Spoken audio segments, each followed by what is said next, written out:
1901 година в останките на потънал античен кораб край гръцкия остров Антикитера водолази откриват на пръв поглед обикновено парче бронз, покрито с морски отлагания.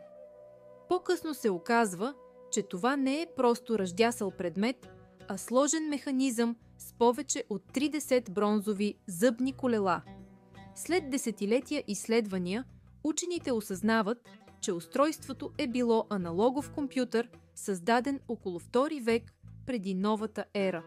То е изчислявало движенията на планетите, слънчевите и лунните затъмнения и е помагало на древните астрономи да предвиждат небесни явления.